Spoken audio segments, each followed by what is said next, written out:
Just awareness of breath. That's a huge one, and it can really do a lot. It can reset your nervous system. It can shift your hormones. It can generate more oxytocin. It can create more nitric oxide. There's all these things that just breath does. It can build that somatic connection. It can build that interoceptive. It can help you orgasm a lot, like over and over again. So breath is really, really powerful, something that we can do naturally. It doesn't cost anything and we can train it. So yay to that. So that's like a general thing that all of us could learn to do better. All right. Well, it's a real pleasure to have Saida Désilets to the show today. Welcome. Thank you, Izora. It's amazing to be here. I'm so excited about this topic. It's going to be very juicy. It's very juicy. And I think we're going to have actually more and more discussions about sex, sexuality. It's been a long moment. And we've already covered so much already in this podcast in terms of sexual health and dryness and those physical symptoms of menopause that we're feeling. We covered libido, why that changes in midlife, but we never really covered the biopsychosocial model of sex and intimacy in this phase of life. I mentioned to you just before we talked, there's so many women in my community, and including me, who've like, let's get the testosterone on board. And I tell my husband, I'm putting on my sex cream, like, get ready. And Yeah. I feel nothing. Like, what is going on?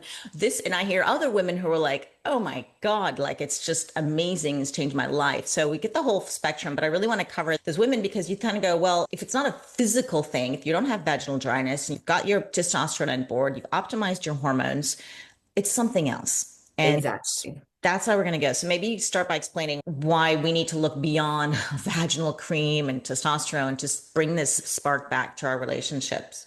I absolutely love this question in this direction because it's always left out and yet it's so crucial. So one of the things I found throughout my entire career is that there's a distinguished connection between the psyche, so the things you believe, your felt states, the emotional states, and your physicality, and especially I've noticed with women, because my primary work is predominantly with women, the link between that and their vulva is massive. You could have a very young person who has everything functional, they're in their 20s, there should be no problem, who has extreme stress or distress and has vaginal dryness or has no libido. So what I started noticing too is women that I work with, predominantly the women I work with are kind of 40s, 50s, 60s in that range. And one of the things I started to notice is by giving them permission to start connecting, reconnecting with themselves and rebuilding a trust with this part of their body because we tend to have a weird relationship with this part of the body. It's annoying because it starts menstruating when we're a teenager and it's like messy and painful and like all that stuff. And then we go into fears of getting pregnant, and then there is pregnancy for some of us. And then there's so many parts to this part of the body that's uncomfortable that we often dissociate from it. And dissociation of any increment can lead to a loss of sensation and awareness. And yet there's so much going on there. So when we bring the attention back, permission is given to like build somatic connection, but not just somatic, interoceptive connection. That means the ability to feel from the inside. So not my hand touching, say, the arm, but the arm sensing the hand. So Mm, that action. So not the hand touching the vulva sensing the hand. That's mm. the interoceptive awareness. Super crucial for pleasure, for desire, for arousal, all of that. So giving that permission to rebuild the trust, to start to sense into our bodies differently. I can tell you, women, I mean, we've measured this with a gynecologist who works with me sometimes. We've literally done pelvic exams and shown a woman in her 70s. She looks like she has a 70-something-year-old vulva. She does this practice and awareness for like a year and a half, I think is when we cycled back to her. And she then looked like she had a 30-year-old vulva with no hormones, no surgeries, no nothing other than realigning her mindset and doing some basic practice that creates more blood flow and awareness and connection with this part of her body. That's incredible because women are paying thousands of dollars for lasers and vaginal rejuvenations and surgeries. And this reminds me a little bit of like a Joe Dispenza stuff. It's in your brain. Like your brain is, I've heard, is the biggest sex organ ever. And so if we can, the thoughts in our head are being connected and feeling inside. And I know exactly what you're feeling is anyone who's done meditation, sort of a guided meditation, even just looking at body parts, feel the air on the tip of your nose or Mhm. feeling that pelvic area, like you feel it. I mean, at least I do. Maybe there's some people who don't. And maybe there are people who have trauma. And that's like a whole other can of worms because there's probably a whole spectrum here of people in their issues of desire, intimacy, sex, relationships. And some are have this major trauma, and some have just been disconnected for a while, or even conditioned, preconditioned since childhood, or I've heard you Yes. say even in the womb to disassociate ourselves from this part. And it's so true. I mean, I grew up in all parts of the world, but I would say my formative years is very much in the US. And I was so prude. I was like, don't show my boobies to anyone in like the locker room. Like it was just the gym. And then I remember going to Europe and I've lived in Europe and I'm like, well, everybody's got their tops off. And I think once you have children too, I think it was after childbirth, I was like, yeah, whatever. Yeah. I've seen everything. And then it changed. So there must have been something in my conditioning to Mhm. feel that way. Yes. And then I'm source I see on the other side and and I'm totally conditioned in a different way just simply because of my social environment and perhaps experiences in my life. So what does the spectrum look like? Because you're the expert here. I'm guessing maybe there is something like that. You're right on track. So one of the things I want to bring up is there is, let's say, there's generalizations we can make, but then there's a very individual thing. So there's general things that we can give to everyone that really do work very well. And one of them you mentioned already, just awareness of breath. That's a huge one, and it can really do a lot. It can reset your nervous system. It can shift your hormones. It can generate more oxytocin. It can create more nitric oxide. There's all these things that just breath does. It Mhm. can build that somatic connection. It can build that interoceptive. It can help you orgasm a lot, like over and over again. So breath is really, really powerful, something that we can do naturally. It doesn't cost anything, and we can train it. So yay to that. So that's like a general thing that all of us could learn to do better. And then there's individual experiences. Now, a general experience that I've seen happen for women all over the world, I've been blessed to teach in so many different cultures. And almost everywhere on this planet, girls are conditioned from a super young age to dissociate from this part of their body. Why? From the primary caregivers, I would say the impetus is protection. So there's like a good reason why, but it doesn't actually help. So this is one of the crucial recalibrations that we all need to face at some point in our adult life is, okay, what's going on here? Is my sensuality really that dangerous? Because it's not. We mentioned before we press record that I take women on safari, and there's this reconnection with the deep, deep sensual part of who we are, our senses, how we make sense of reality, our sensuality, right? So when you're in nature, especially wilderness like that, if your senses aren't fully on, it's dangerous. And then I started realizing, teaching women to turn down or completely turn off their sensuality is actually more dangerous than if they turned it up. So this is one of the general conditions globally that I've seen that doesn't serve women. So part of the journey then is to come back into connection with sensuality. And why I love starting there versus sexuality is that reclamation of the sensual, being able to smell and see and hear and all of those things, Mhm. we can do titrate safe ways of reconnecting with that that's not immediately associated with sex because there has been so much trauma in the vast population. They say 1 out of 3 women have been abused. In my line of work, it's more 9 out of 10. I almost never met a person who's not had some form of something, whether it's a medical exam that's gone wrong or just something strange that happened when they were a kid with their neighbor's son, or I don't know. There's just all kinds of things that can happen that may have not had ill intent, but resulted in a feeling of unsafety or even pain or trauma in the body. So, saying all of that, breath will be our number one thing for everyone. I don't care where you are on the spectrum of experience. Learning to, instead of dissociate, reassociate. And as we're reassociating, creating new definitions, let's call them, because definitions definitely create reality. How we define ourselves is what happens. And I really see that. I read a book called Breaking the Age Code. I think we talked about that a while. Mhm. Essentially, culturally, we're conditioned to like, what do we believe around aging? The cultures that believe it's evil and bad and horrible tend to age really badly. The cultures who see it as a second spring, a new opportunity, new teenage time, a time to learn and grow and play, they don't seem to have the symptoms or the issues that the culture that believes it's bad does. So I find that really in alignment with what I've understood with the psychosexual aspect of our nature, that yes, so how we define ourselves, is sex actually over by the time you hit 40 something? Absolutely not. It's been shown over and over again now. There's a book called Magnificent Sex, and they asked decades, like so 20s, 30s, 40s, 50s, all the ways into 80s, what makes for magnificent sex? What are your practices? What's going on? And they found that sex actually gets better with each decade if individuals prioritize it. They make it something important and valuable in their life. Mhm. It's not true if it's not important to you and you don't pay attention to it. But if you do, just like anything, you get better at it.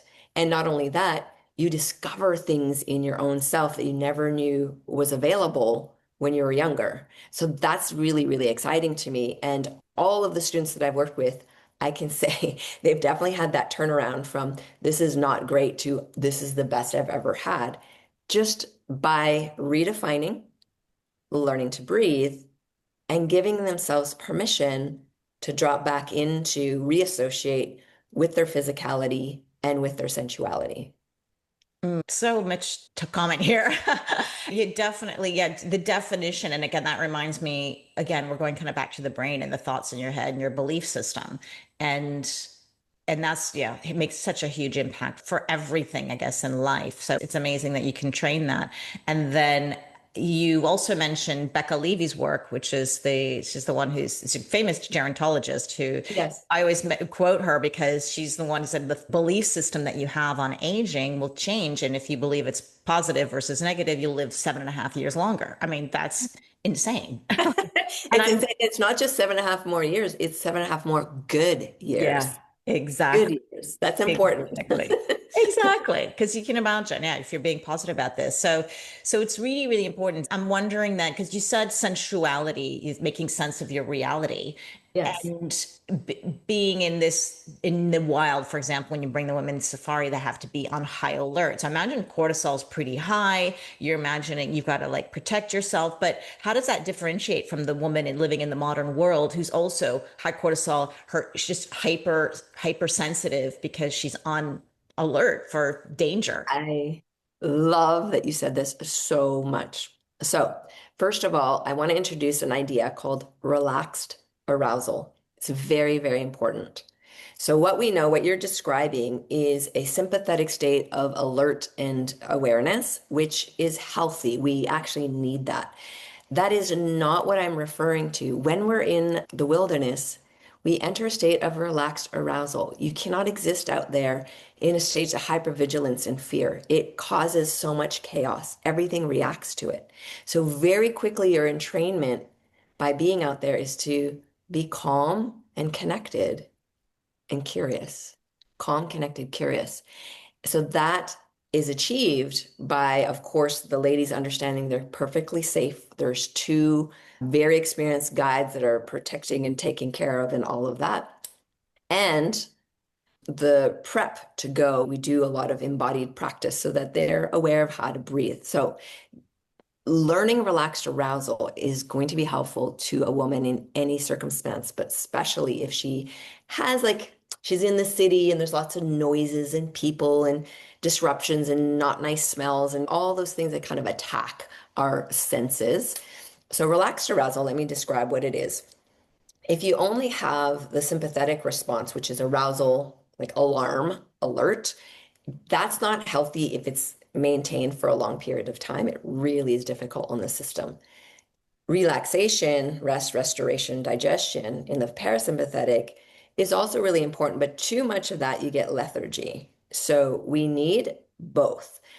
A healthy person modulates from those with ease. Like it's almost like boom, boom, I'm relaxed. Oh, now I need to be aware. And now I can be relaxed again. And now I need to pay attention. And now I'm relaxed again.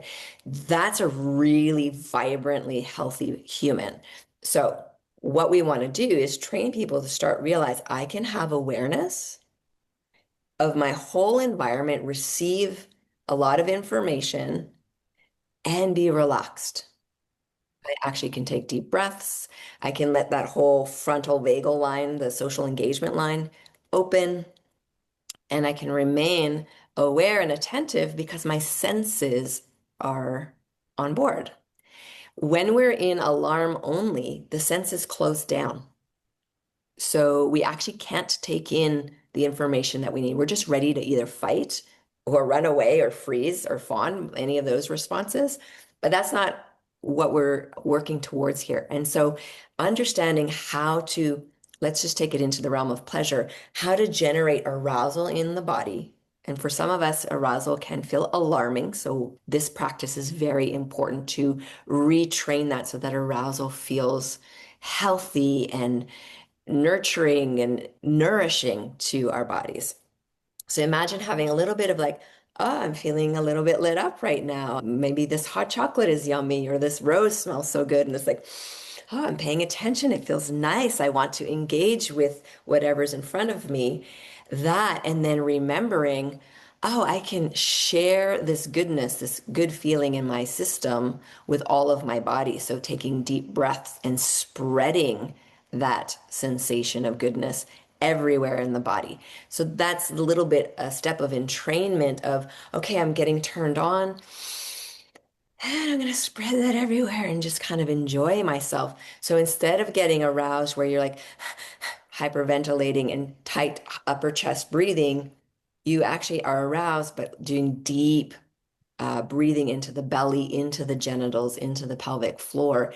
And what that does is it calibrates a very alive, vibrant nervous system that is both restoring itself, but also enjoying being lit up. And that, for me, is resilience. And that's what we're looking for, especially in the later years of life. We need a lot of resilience. We do. Absolutely. So I'm thinking about two types of women. The one who's gone through sexual abuse trauma. I mean, I imagine that's really hard and takes a lot longer to work with rather than a woman who hasn't and is just feeling frustrated with whatever, going through menopause. And the second person is the woman who's going through menopause and taking the time to do all this. Like there's when I'm thinking about, so I want to cover the first that the traumatized woman. And then Sure. the other one is when I'm thinking about the woman, I always cover these unusual symptoms of menopause in my newsletter. And one of them I covered recently was called misophonia, which actually is not a menopause symptom, but I thought it was. And misophonia Okay. is when you see these reels all the time on Facebook, Instagram, where the partner is chewing ice and the woman going through menopause is like, oh my God, I just want to kill him. Or Because of the he sound. looks at you a certain way and you're like, I just want to kill him. So when you think about, but it's usually sensitivity to sounds, Yeah. misophonia, but there's other things, but you can think about, wow, how is she going to, where does she take that first step if she's in that really heavy menopausal state where she's feeling Mhm. all the symptoms? Just obviously there's the physical, there's the emotional, there's the mental, everything. But I would love to cover those Okay, two great. types of women. How do Yeah. you deal with them? Okay, so let's look first at the woman who's experienced trauma to whatever degree it is, whether it's emotional, physical, sexual, even spiritual, like wherever it's come from. There's a dissonance in the system that then creates inhibition or inability to even feel or sense, or hyper feeling and sensing, because that's usually what happens to polarization. in the nervous system. So the first step for everybody, I don't care where you are, again, super healthy or you have a lot of stuff going on. The first step is to understand that no one's broken. So there won't be any fixing. If you can get that in your awareness, then you're going to have a lot more capacity for transformation and really understanding what's needed. But we tend as women to obsess on fixing things. And when we obsess on fixing things, we're missing out on the real information and what's actually needed. And I think you said that before, like we're throwing creams and we're throwing pills and we're throwing surgeries and laser lights and all these things, and they're not working. Why is it not working? Because that's the fixing obsession. What if we're not broken? But we're being invited into relating to ourselves in a very different way.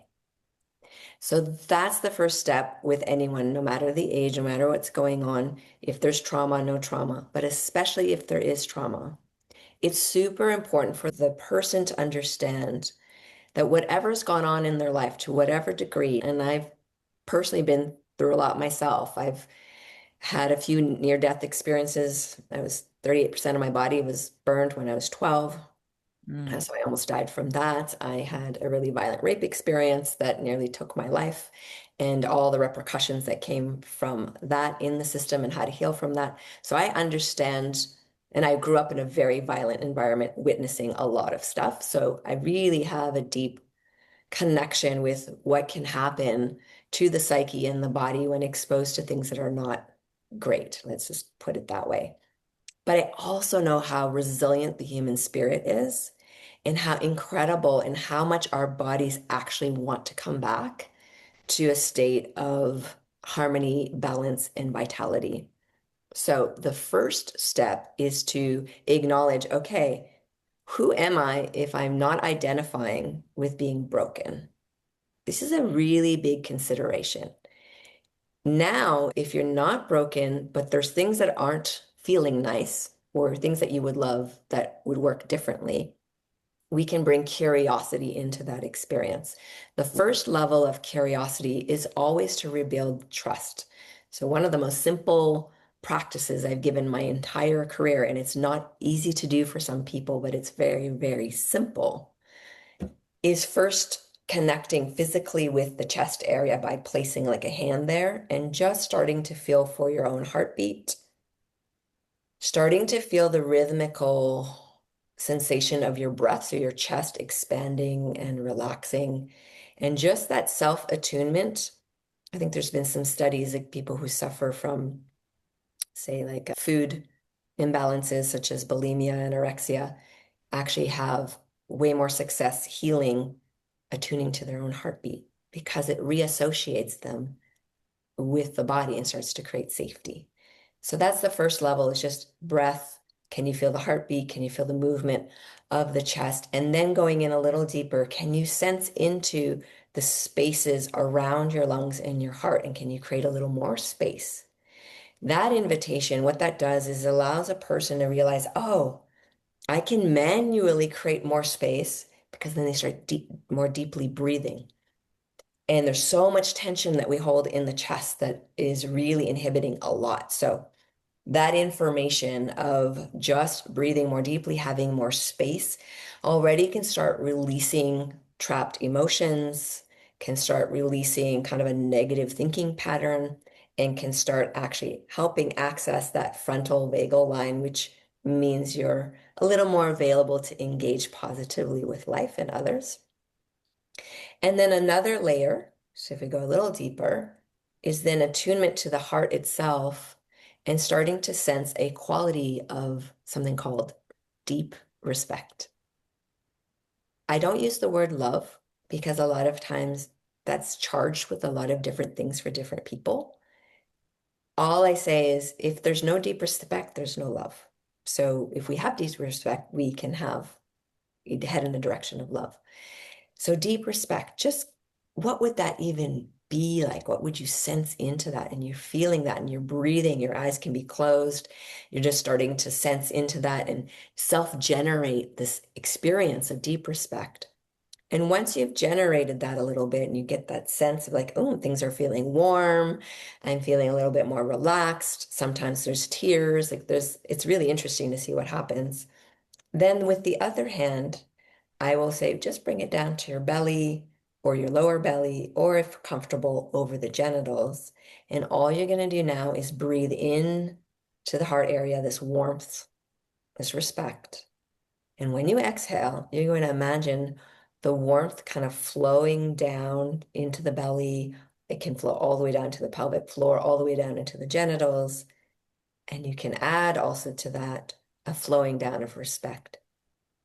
That simple exercise called heart genital meditation is really profound to heal almost. I mean, it's kind of like the foundation thing we do, no matter what the symptoms are, is that training that will help you reassociate with your body. Training that will help rebuild trust. Mhm. Training that will give you genuine information somatically so that you're not imagining things, you're actually attuned to truth, to what's happening in the moment. Training that will help build your interoceptive awareness, which we mentioned earlier, is super important, especially for pleasure and orgasm and also intimacy. And training that will also help you when you start to feel sensations of pleasure in the system, where the pleasure doesn't remain localized in the genitals, which can, for some people, feel aggravating. You could also suddenly have a heart orgasm, like energy, like pleasure, like really pulsing up into the chest area, or it could spread into the whole body because you've given yourself permission to be connected. I Mm. mean, it's that simple, and yet it's incredibly rich, the side effects of doing that as a daily practice. And for people who've had trauma, that's my number one go-to first. Mhm. And if you can't just hold your own heart and connect, that's where you start. And you just start with just a few breaths and then you let it go and do your day and come back and do a little bit more. And then what I've noticed as women do this more and more, if you watch a little child that's sleeping, young children, they are often hand on genital, hand on heart. It's a natural, self-comforting gesture. I think if we started to inspect it a little bit more, we would see, oh, the frontal vagal nerve runs through this whole part. The hypogastric nerve runs through this whole part. There's some really interesting things happening in the viscera of the front body. And when that relaxes, we feel more at home. We feel more confident. We feel more connected. We feel more curious. So that's a huge one. And I would give that to everybody, but definitely with the trauma. Yeah. That's interesting. And I'm wondering, because you've worked with so many cultures around the world too. And when you say, okay, put your hand on your heart and put your hand on your genitals, you're giving that permission because I feel that we're trained since our babies. Like you see babies touching their genitals and then a mom or the dad going, no, no, no, don't Yes. touch that or stop masturbating. There's this taboo, and this is since like we've created this in our society. And I want to know one, how much that affects the population. And you're obviously seeing a select women Mhm. because there's probably women who are just saying, I am not even going to go see Saida because that's like bad or taboo Yeah. or I Yeah. shouldn't. Or so is this, and where most of the people listening, I guess, are in the North American audience, but what are you seeing? We do have other cultures listening. And what do you see any differences across cultures or is it all, they're quite similar?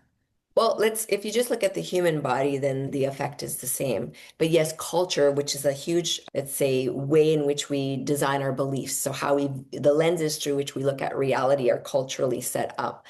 And if there is a taboo around the genitals, which almost nearly all cultures have some form of taboo around the genitals, then of course there could be a little bit of inhibition.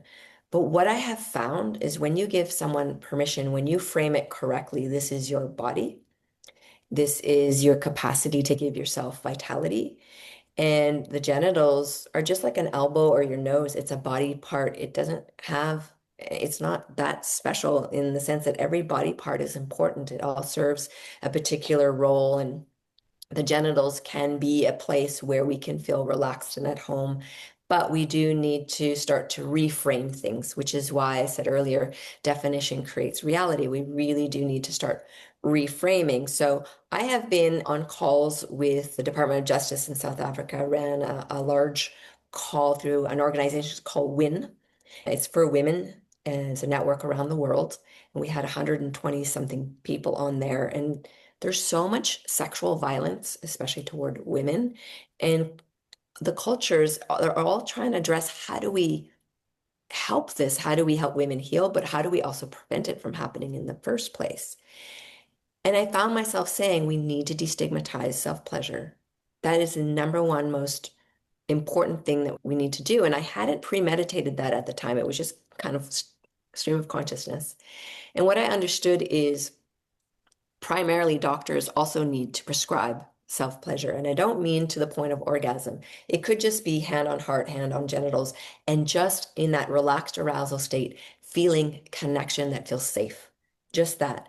Because that gesture, that capacity to breathe deeply and feel and sense ourselves and breathe all the way into the pelvic floor is a self-regulation practice. It will help someone's well-being in so many ways. And if we can do that, we can stabilize that person, which then stabilizes all the different systems, from nervous system, immune system, like digestive system, all these systems get stabilized.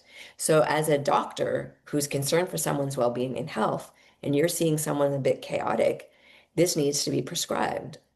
And if we can destigmatize it and just say, hey, this is a way that we can self-regulate and feel more assured and feel more relaxed and feel more connected. I'm not even talking about sex yet. I'm not talking about connecting with other people yet. I'm just talking a simple way to get the body quickly down regulated. Then why wouldn't we do it? So destigmatizing it where we don't make it bad, evil, dirty is super important. Then the other layer to that, because the reason it's done is all the weird associations with being overly sexual. Except, no, it has been found that people who self-pleasure at a young age delay their engagement with sexual activity with others, is delayed. Hmm. Out of all of my friends, because I grew up on a native reservation in Canada, I did not have sex till I was 18. My friends were giving birth at the age of 12. Wow. So That's you a have, big, yeah. it's big. They didn't, they were discouraged and shamed and no touching. I had parents who were like, if you're going to touch yourself, do it in the privacy of your room. There's nothing wrong with it, but just don't do it publicly. So they destigmatized it. I had a great relationship with myself. I enjoyed my body, and I didn't feel pressured or rushed to engage sexually with others. And I also had the wherewithal of looking around going, I don't think I want to be sexual with a teenage person. They are immature and they don't know how to do this and that. And I'm sure they're not very skilled. So I willfully even delayed my experience because I was like, no, I want to have a good experience. I'm going to wait. But if you don't have any way to move through the huge amount of hormones that are gushing through your system and to like self-regulate those, you're going to be sexual too early, most likely, and have experiences maybe that aren't that great. So that was the other reason I was suggesting destigmatizing self-pleasure was like, hey, it delays. So we don't want teenage pregnancies. Hello. We want people to be more responsible and have conscious conception. Hello. Like this is where it starts. So that's culturally, I think there's a big global thing. Within those cultures, there's the rare individual families who are okay and have shame-free environments around this. But in general, it tends to be still a big place of stigma. And it needs to be made, they realize it's natural. Babies do it in utero. And they do it in utero because when we generate pleasure and nitric oxide, it's actually really great for the entire system and generate oxytocin and all these things are just so good for the cells, for the body, for thriving. And so we know that inherently, so much so that it's pure Yeah. within in the womb. It's incredible. There's so many benefits. I mean, we've studied this in gerontology and we know the benefits of more blood flow in the vaginal area. We know the benefits of sex, of healthy sexual relationships. We know Yeah. that we can live longer, happier when we have good relationships in general, sex or no sex. And so there's just so many benefits. Men who have prostate issues have better outcomes when they have more sex. There's, in terms of a health perspective, in terms of physical health, Yes. it's clear. It's clear. This is why I stress so much to women in menopause in our community. Like, okay, I know it's the last thing on your mind. It's like, I get it. You just have not, you just want a good night's sleep. But eventually you want to get to this because I think it's really important when we're talking just about the physical side. But then when you look at the emotional side and then how that can impact our lifespan and health span, Mhm. if that's important to you, then let's look a little bit deeper. And it's more than just sex. I think it's this intimacy that women are craving as well in Absolutely. midlife. So when I'm hearing you're going to have to change your belief system. You're going to have to change these definitions and give yourself permission to destigmatize everything that we thought, which I Yeah. imagine doesn't happen in 2 seconds because No. do people need to really go see somebody to get help with this, or do you see most of the people can figure this out with a book or reading or on their own? Well, I do have like two books out and I have like, I don't know, over 20 online courses like in different communities. And what I have found is women can really do it on their own. And once they're given just some basic understandings, like we did today, the heart genital, the giving permission, the changing of our definition, you already have three really powerful tools that you can just start doing those today and have change. However, community is really important. So your community is lucky that they have you and they have a community mindset. Being with like-minded people and exploring, I find it I repeat myself maybe a million times the same thing over and over again because we are enculturated so deeply to be alienated from our bodies, to be afraid of our pleasure, to feel a bit stressed or a little bit doubtful around our sensuality or any of these things. So to be in a culture, in a community where that's normalized, it's okay, and it's dealt with integrity. I really want to stress this. I think a lot of us are repulsed when we look at some hypersexual group and they're running around in lingerie and piercing their tongues or doing whatever extreme things that maybe for some people it's like fun, but for a lot of people it's like, I don't want that. But that doesn't have to look that way. Mhm. It really doesn't. And actually, what I have found is the reawakening to the beauty and the power of what pleasure really signifies in our pleasure signifies being alive and vital. Pleasure signifies that things are working well. And the more you can feel delight and joy and ease in your system, the better. And why wouldn't we want to cultivate that? So we don't even need to go yet to orgasm, but just a sense of ease, a sense of joy, a sense of delight, a sense of, well, what does light you up? What do you love? And maybe it's just something yummy that you just can indulge in, but let it spread. Use your senses to not just share it with your tongue, like share it with the whole body. So that's really important is this capacity to, on your own, in the most simple ways, start to give yourself permission. You know what? This is my life to live. I am not happy with how it is right now. I don't feel good in my body. I feel disconnected. I feel whatever, not sexy, whatever the words might be. But I would love to. I would love to feel good. I would love to have energy. I would love to feel connected. I would love to feel that yummy kind of a sense of joy and aliveness as I move my body through space or even as I rest at night. So, one of the longest studies they did to look at what's the single most important factor in living a good, healthy, long life. I think it started in, was it you that mentioned The 19? Harvard Study of Adult Development. Yeah. Yes. So we talked 1938. about that. Well, you remember the factor, right? It's connection, but it's not just connection with others. It's also connection with ourselves. And so when women are in menopause and they're going through a lot, I get that it's difficult, but you're one choice away from it being amazing. You really, really are. It's a choice. You have been sold this idea that aging is bad, that your femininity ends, that sex is over, that everything's difficult. The amount of lies given to the female population, and then I watch women who have prescribed to that box, step into the box and start living according to the rules of that box when they don't have to. They really don't have to. I have seen woman after woman, I don't care what her hormone levels were, what she was doing to do something about it or not. The change is the same across the board. When you choose to make feeling good, being at ease, and exploring your pleasure as a compass, your life changes and it changes for the better. And yes, there's incremental steps. But I am super confident that when a woman makes that choice and she starts to actually take care of herself in the way she's always craved to be touched, to be cared for, to be adored, when she gives that to her own self, to her body, it's amazing what happens. So, how do you distinct a woman? I can hear people already right now because you mentioned what gives you joy, what gives you pleasure, what makes you yummy inside.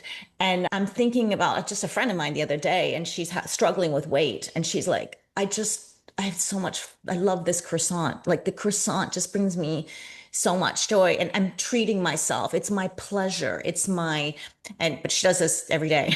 It's not just once in a while. And then, or the woman who's drinking alcohol and just can't stop because that glass of wine again brings that you can understand. I mean, there is Yes. the social element and there is that pleasure and that joy, but these are things that if you're doing them too much, there's an imbalance and this is not being healthy to you. So how do you deal with a woman who says that Beautiful. brings me pleasure? Touching Yes. myself doesn't right Yes. now. I, Okay. Well, there's a few things. So the first is to understand desire is a good compass. However, desire can get hijacked. So drinking the wine in the moment might feel good because there's a way of like kind of numbing out and feeling a bit more at ease. But if you track your body, are you sleeping well after? Do you have energy when you wake up? Are you cranky? Are there headaches? Like when you start actually having a direct relationship with the body where you're sensorially aligned, you start to realize when I put this one thing in my system or talk to this one person or do this one action, I don't like my energy drops. I don't actually feel good. Now you're going to uncross those wires that say this thing over here is actually good, and you realize actually the results aren't great. So there's a re-entrainment to that.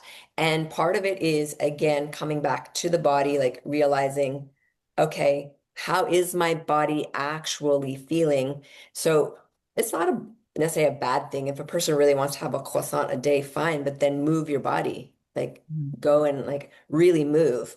The body can metabolize things, but it needs movement. It needs to be able to express it and not just have the croissant and sit around all day because then that is part of why people get fat over time. It's just they indulge in things, but they're not moving. So if you start to notice, like, I really love that. I love the flavor of that. And sometimes it's true, but then what are the results? And you're realizing my energy actually dips. I feel lethargic. I don't feel turned on. That tracking is very important. That's part of the somatic and interoceptive awareness training is starting to realize like when I talk to this one person, I always feel like crap for like 3, 4 hours after. Well, why would you continue to relate with that person? You're at an age in your life now that this is your life. Like this is your life fully to live. All the choices you make, you get to make. And it's like, is it bringing me more vitality or is it not? And this is a difficult part maybe of the reclamation, but it's so important. And as a woman more and more starts to have that attunement, like, oh, I'm having this thing and actually I feel amazing after, you get more attracted to that. So I've noticed when I pay attention to my body, I was not eating any red meat for a long time, just for other reasons. But and then one day my partner was making a buffalo steak. And I was like, I want some. He's like, are you crazy? What? You don't eat red meat? I'm like, I want some. And I didn't realize that was actually really important for my system to have for hormonal reasons. But my body was telling me, not my mind, my body. I was like, I want that. So there is a beautiful intelligence. We can get to a place when we're attuned where you start to feel like, oh, like I used to crave butter in my cycle. There's a particular time when the progesterone would dip and I would want butter on everything. But I didn't know logically why. But I was like, okay, this is when I have the this is when I have butter. So there is some logic. So maybe the croissant, maybe it's the butteriness, maybe it's to help with the progesterone. Like we just don't know why certain things like we want them, but when we can start understanding and maybe giving a different form of that to the body. For example, like we all need a lot of magnesium. Well, I'm in the sea 2 times a day.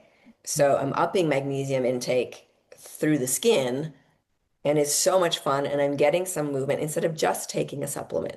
Does that make sense? Yeah. So following our pleasure will actually help you optimize in ways that cost a little bit less.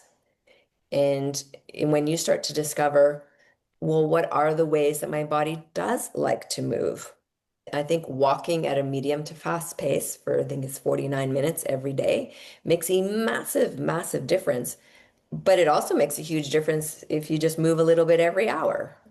So the body is designed for movement, the kind of movement you want to do. I mean, I call a friend, I'm like, it's dance time. We don't even talk. We just dance Mm. on, the WhatsApp video for like 2 minutes and then we hang up, go back to work. So there's a way of creating perhaps some new habits that allow for vitality to come forward. So that's really the true question. Is the behaviors, yes, I like the flavor in my mouth, but is it actually overall bringing my energy up, supporting me, giving me vitality? Am I physically aroused or am I depleted, tired, irritable, aggravated? Like really, when we start to listen, the body's talking all the time, but really listen. I have found that women have completely found their own natural way to more turn on and more vitality through that listening, not just listening to a practitioner, not just listening to this list of supplements we need to take, which is nice and helpful, but truly listening inside. Because you were saying sometimes we take these supplements or, these creams and they don't work. And they're not working because you're not listening. You're not in communication. You're not in a relationship with your body. So it's kind of being like the stubborn kid. It's like, no, that's not what I want. What I want is, Yes, right? it's true. There's a point where also we just have to grow up. Come on. Like, it's treat yourself also like a 5-year-old, right? Sometimes I always say that because you wouldn't deny your 5-year-old food and say, we're going to fast and power through this fast Yeah. because maybe at that point fasting's not so good for you or you're doing it too much or whatever. And I do like to I would love for all women to get to the point where we say, yes, we can have a croissant every day or Mhm. your coffee every day and not have it disrupt whatever it is. And I think you've had a point where your brain has hijacked you and you're not really in tune. And then also perhaps there's the emotional and the logical side, There's the right? The comfort. emotion.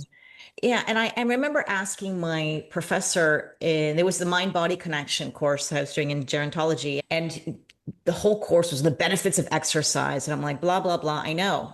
Like, hey, and he said, well, you feel so good after. And then it's just kind of like what you said, and that pleasure. And I said, but wait a second, if exercise is so good and brings so much pleasure and bring those endorphins up and makes you feel good, why don't we do more of it? Because I think most people who have exercised, you're like, glad it's over. I'm done. I feel really good. But we don't continue to go back and forth. And he Mm. said, well, it's because you can hit that dopamine receptor so much faster with a Skittle or the croissant or the instantaneous, where you got to spend an hour in the gym to start feeling good Yeah. or 20-minute walk or whatever it is. Like it's not as fast. And I think that's maybe kind of where the problem is. And that's when we kind of maybe have to go, all right, I know it may be hard, but I have to feel good. We have to remind ourselves. But when it comes to food, and I'm not a specialist in emotional eating, but I've done some really interesting recordings on that. And it's a whole other can of worms. And I do feel that there's some connection, both men and women, with perhaps not getting that self pleasure or that satisfaction with themselves, and maybe they're quote unquote stuffing their emotions with something. And of course, there's a whole trauma behind this as well. We've gone through the whole podcast. I'll put a link in that episode because it was so good. I learned so much. But I'm wondering if you're seeing with your clients someone maybe who's not so happy with their body, they're unhealthy, they want to get it together, and then maybe there's some sexual part of her that she needs or she wants to improve on. And is there some connection there that I'm just, again, making Well, up in my head? sometimes, yes, if there's been trauma or difficulty, then sometimes even weight gain can be a form of protection. And so to lose that weight, you're confronted with all the psychological pieces that protective layer, let's say, has numbed you to, so you don't have to face. So it's if that's the case, then work with someone like a therapist who's really good as you're moving through feeling more healthy and your body's like reclaiming it's whatever the form that it wants to be in that's the most vital for your body because that's different for each body type. And what I have found when a woman starts to really feel at home in her body, it doesn't matter the size, does not matter the age, does not matter. The moment she starts to feel like I can be here safe in myself, connected, and starts to actually feel like there's literally a pulse in the vagina. And that pulse gets very strong when you're headed in the direction of something that's great for you. And it flatlines when you're making a decision that's kind of a downer. It's super interesting. I don't know the connection, hasn't been studied. Maybe that's something I'll get to do in the rest of my career because I am really looking at what is the clinical application of pleasure and arousal. I want us to discuss that more because there's an aversion to pleasure and arousal in a clinical level. And yet pleasure and arousal are signs, healthy signs of a healthy person. So I'm not sure why we're afraid of them or why we're ignoring them. And we need to destigmatize that as well. Blood flow to the genitals is always going to be a really good thing for everybody. And you mentioned that earlier, but say during the fertility years, you want a lot of blood flow, not stagnation, because then you have menstrual cramps and all kinds of issues that make for discomfort during the act of any kind of penetrative sex. If there's not enough blood flow, it is not a comfortable experience for a vulva at all. So understanding that most women, by the time they get to menopause, they've had a lot of sex that just doesn't turn them on. It's not satisfying. They don't like it. It doesn't feel nice. And then you add the added factors of maybe the vaginal walls thinning or some dryness or whatever to bad penetrative experience. Now you're like, oh no, get that away from me. I do not want that. So there's a complete turnoff. Whereas my partner and I have written a medical protocol specifically on penetration and helping individuals come together with their bodies in a way that supports everybody to have a way better experience. And what we have found is people want more sex. They're always like eager for the next time. Sex is actually lasting longer. It's way more pleasurable. There's no more orgasm gap. I mean, all of these incredible results from starting to understand like, well, how do I move my body differently in this act so that I actually can have joy and pleasure as my default experience. And so that first comes for a woman to get to know her body first. So we already talked about it, being able to breathe all the way down into the pelvis. So you inhale like a baby, you inhale so deeply that even the genitals and the pelvic floor are like expanding, and then you relax on the out breath. That's just a very natural, healthy way. It brings a lot of blood flow and connection. But what do we see as the female revolution? Use vibrators. Well, what happens with the use of vibrators? It actually trains you not to be interested in partnered sex. It actually trains you to move into sympathetic orgasmic response, which means it's going to be over very quickly, and then there'll be a big crash, hormonal crash, maybe a dopamine spike, but then a big crash. And then you'll have lack of interest and or even tiredness. Some of my clients talk about that. And certainly there's no human body that can replicate that sensation.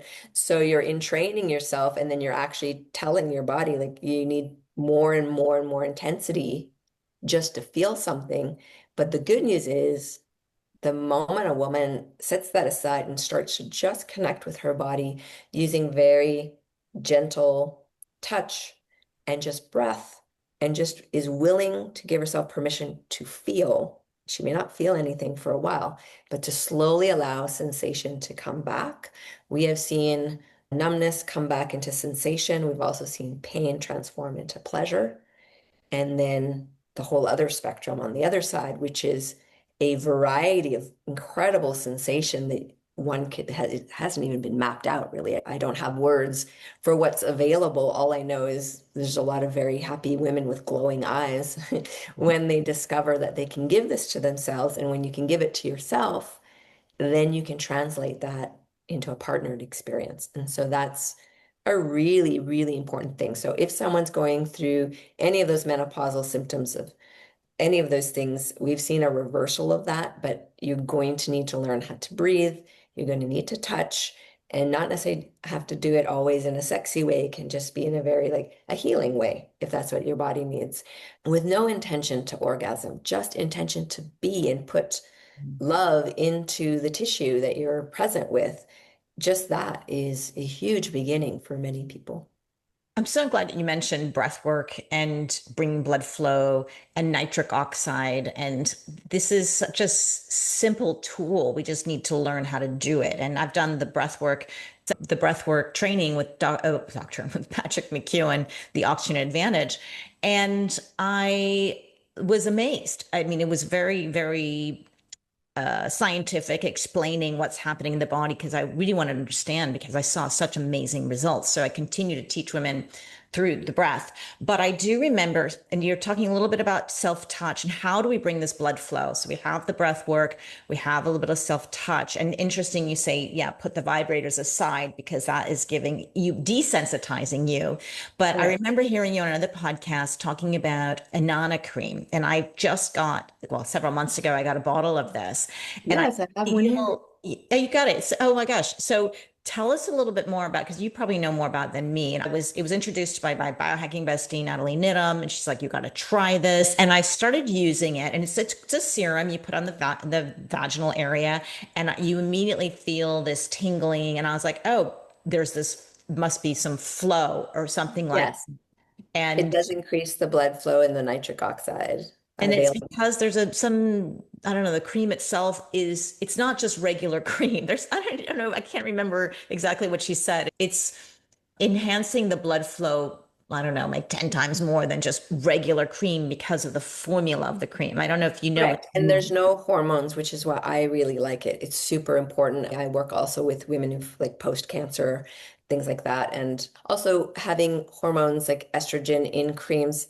if you have a male partner, isn't good for them to be absorbing that. So it's something to really pay attention to. Where this is very safe. I've introduced it to everybody. I introduced it to my mom. I introduced it to my friends. I've introduced it to my clients. When I run events, I just have a whole bunch of these laid out on different countertops and just say, ladies, help yourself all day long, see what happens, and give me feedback. And the women just love, love, love it. So yes, there's a tingling and a warmth when it's first applied. That's just because wherever you apply it, there's more blood flow. An interesting thing that this isn't designed for that right now, but putting it on joints that have pain, it's because of the extra blood flow has released some of that discomfort and pain in the joints. So there's some, I think they are building a product that's not genital based for Mhm. the rest of the body because they're finding how effective it is. But I've put it everywhere. I've put it in my nose when I was in the desert because my nose was really hurting and it heals the tissue as well. So it's not just an activator of the blood flow. I don't necessarily use it before, although a lot of ladies like it right before a sexual encounter. I actually like it after as aftercare. It just seems like there's a light, if not that things need to be quote unquote repaired, but there's always a little bit of the For tissues sure. Yeah. been exercised. And so I like to put it then. And it just feels like a really lovely, soothing way of taking care of the body. And so for the ladies who I know that were having a little more difficult time with pleasure during sex, definitely we're having a lot better experiences. Now, if you're a person that has tremendous amount of blood flow already, you probably won't notice that much difference. But for the rest of us who Mhm. don't have that, you will notice a lot of difference in increased blood flow. And that nitric oxide is so important because it's what actually brings on the sensations of pleasure, which then leads to the sensations of orgasm. So anything that can help this part of the body just have the feeling of yum versus yuck, I think is super important. And I find that this is super affordable because you only need one little pump. Mhm. And so a bottle lasts a very, very long time. He does actually. And evidently, we have to use it every day for it's not something you just do before pleasure or after pleasure or something like that. So Yeah. I remember starting using it. My husband's been away for a year. And although we Wow. were meeting each other once a month, until I couldn't anymore because I had to have a hip replacement. And so I was alone a lot. And I remember having this cream. And when I remember I put it on, I'm like, oh, I guess I should just have some time alone right now. Yes. Yes. And it is that permission. I encourage women, whether it's your, I don't know, vaginal cream or your estrogen cream or whether it's the Inanna cream, this is a time if your body is kind of saying, hey, hi, I'm Yeah. here. Let's take some time. And who has the time? But I think it's worth spending some time and exploring yourself. And I remember I had so much fun by myself. And I told my husband, I'm like, when he first left, I said, I'm having an affair. And he's like, with who? And I said, with myself. Like, I haven't been alone in 30 years. Like, I've had kids or my husband. And so Yeah. I would encourage women to take a vacation by yourself or not that you, and it doesn't mean anything like you love your husband less. I mean, that's where I think some people get it wrong. And it sounds from what everything we've spoken about, and I can't believe I have to let you go now. My gosh, we have to do another part because I have so many other questions. But it sounds from me that you are saying there's a lot that we can do, no matter where you are on the spectrum of a little bit disconnected with yourself.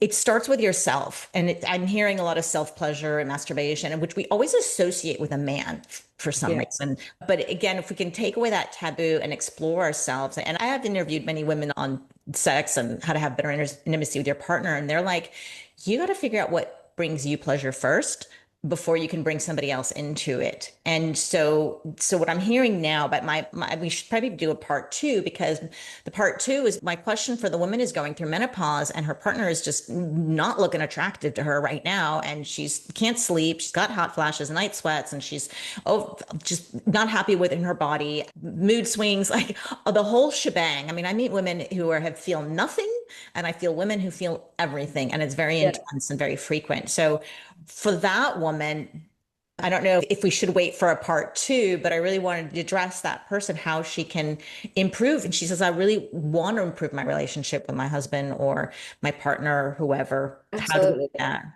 It is worth having another conversation so we can give like in depth, but just very quickly, the things that we cover today are a really good starting point.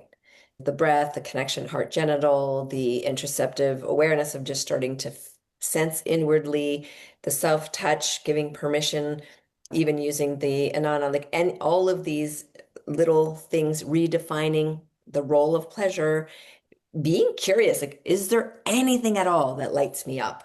Maybe it's a song. We'll put that song on. I discovered showering in the dark, like for me, because it's so sensual and like, wow. And I rediscovered my body, not from a visual stance, but how yummy she felt in terms of curves and shapes because I wasn't judging through seeing. I was just sensing through the touch felt nice and the water felt nice. And it was just a really important thing for body positivity at that time. I didn't have a lot. And so it was a really huge breakthrough. So finding a way to sensualize where you can actually appreciate all the incredible sensations that come through. And yes, you're going through a lot of crazy sensations, but there's also moments where you can focus on, well, what does feel good? Because if you don't track that and you're only tracking what feels off, it's going to feel overwhelming. Yeah, we're going to do a part two because I want to cover this. Let's start with yourself and Yeah. getting to know yourself better, taking the time alone, exploring self exploration, get used to touching all parts of your body. I hear the fact that your genitals are no more special than any other part of your body. They're all special, they're all great. And yeah, and then we'll move on to the next part. But before, I want to ask you one other question because you're an expert and you have 3 decades of experience in the field of sexuality. What is the biggest lie women are told about sex and menopause?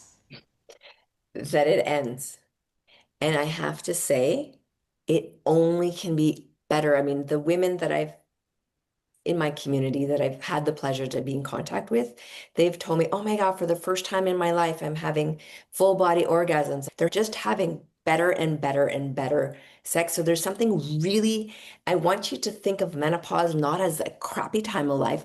Think of it as the doorway into the most powerful time of your life, the most pleasurable time of your life. We're going to need to reframe that because it truly is. I'm not sure why, but I can definitely vouch my as my body progresses through time. I'm like, this is more and more amazing. Like, I don't understand how people say it gets worse because we collectively pile a lot on. But when we shed that and step into alignment with our body, start paying attention in a different way, there's a whole landscape of pleasure just waiting. And so I really want to stress that because I've seen that with literally thousands of women from all different parts of the world and definitely in that age group who are going through what I call the power stage of life. Oh, I love it. It's so great. I love hearing this because you're right that we always told there's doom and gloom and it's not, it's just the end. And again, many women have been hearing this. It's a rebirth, it's a retransformation and a time of empowerment. And I think if you believe that, you can make it happen, right? There are plenty of women out there Absolutely. doing it. So you can listen to them or follow them and figure it out. But if anybody wants to work with you or learn more about, I do have a lot of links that I'm going to have in the show notes, but tell me where we want to direct them. I think based on this conversation, the link to Awaken Sensual Woman, it's a program that teaches you your anatomy. I do it with Aaron Michael. He's my partner and colleague, and he's a sexologist and sex coach. So he does a breakdown of each section of your pleasure anatomy. So not looking at your vulva as a system of reproduction, but looking at your vulva as a system of pleasure. It's a very different orientation.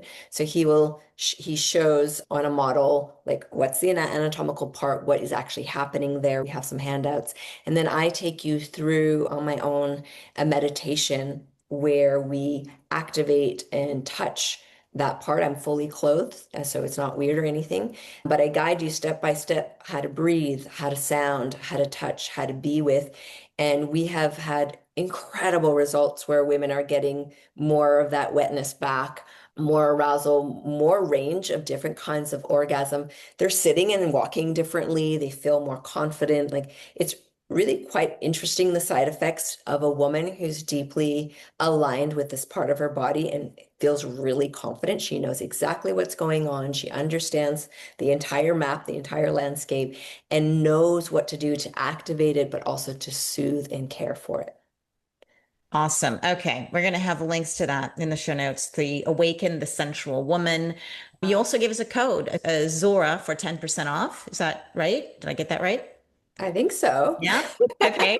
And then we have a freebie, the self-love meditation. And actually I went to go download this and it didn't seem to work for me because I wanted to test it Okay, so I will out. re-examine that. But definitely, ladies, the self-love meditation, I find there's no way to go into pleasure exploration if we're not feeling loving towards our bodies and ourselves. So that is a preliminary piece. It's free, it's a gift. I'm just really excited for you to have it, share it with your girlfriends. Yeah, it's just a very useful starting point of like, okay, let me connect in with this beautiful body of mine. Wonderful. Well, thank you so much, Dr. Saida. I didn't even, yeah, I'll have this in the intro that you are actually, you are a doctor and you have so much research behind you as well, which we should probably dive into that next time too. But I'm so grateful you're here and guiding us and giving us permission. And if anybody wants to learn more about you, just go to the show notes and read your books or take your programs And I thank you so much for getting to the end of this podcast for those ladies who have. And I hope this has been transformative. And I'm definitely we'll have a part two because I do have a lot more questions. So thank you and have a wonderful day.